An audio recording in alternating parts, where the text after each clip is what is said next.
গোলাকার পাহাড় ও ঝলমলে নদীর ধারে অবস্থিত এক ছোট্ট শহরে বসন্ত বরাবরই এক জাদুকরী ঋতু ছিল।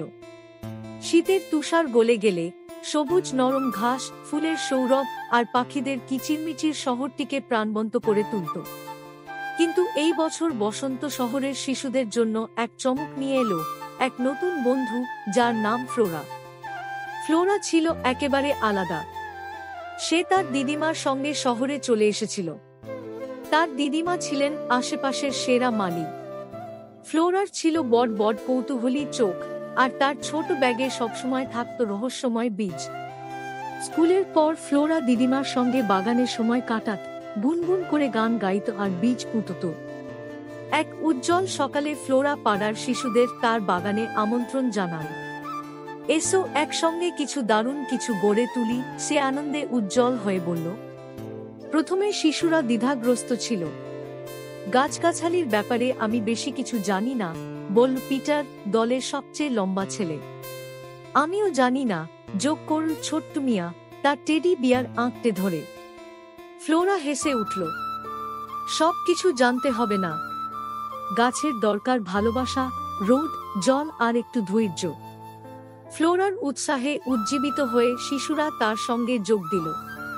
ফ্লোরা তাদের প্রত্যেককে বীজের ছোট ছোট প্যাকেট দিল, গাঁদা, চন্দ্রমল্লিকা, সূর্যমুখী আর এমনকি গাজর ও শিমের মতো সবজির বীজ। তারা একসঙ্গে মাটি কোপাল, বীজ পুঁতল আর পানি দিল। দিনগুলো কেটে যেতে লাগলো, আর শিশুরা প্রতিদিন বিকেলে বাগানে আসতে শুরু করল। ফ্লোরা তাদের গাছপালা দেখাশোনার কৌশল শেখাল। তারা মুগ্ধ হয়ে দেখল কিভাবে ছোট্ট সবুজ অঙ্কুর মাটি থেকে মাথা তুলল। একদিন ফ্লোরা তার বন্ধুদের সঙ্গে একটি গোপন কথা শেয়ার করল। এগুলো সাধারণ বীজ নয়, সে ফিসফিস করে বলল। আমার দিদিমা বলেন এদের মধ্যে সামান্য জাদু রয়েছে। যদি ভালো যত্ন নাও, তবে এগুলো অবিশ্বাস্য কিছুতে পরিণত হবে। শিশুরা বিস্ময়ে চোখ বড়বড় করে তাকিয়ে থাকল। তারা আরও যত্ন নিয়ে বাগানের খেয়াল রাখতে শুরু করল। তারা গাছের সঙ্গে কথা বলতো, গান গাইত, আর প্রতিটি পাতাকে সতেজ রাখতে চেষ্টা করত।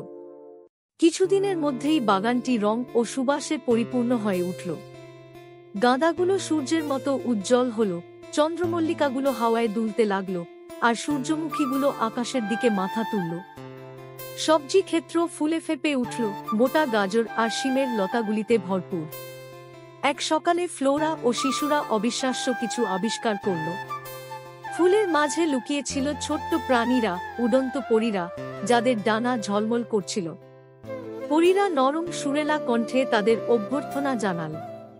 আমাদের ঘরকে জীবিত করার জন্য তোমাদের ধন্যবাদ, বলল পেটাল নামে এক পরী, যার ডানা হীরের মতো ঝকঝক করছিল। তোমাদের যত্ন ও ভালোবাসা আমাদের জাগিয়ে তুলেছে।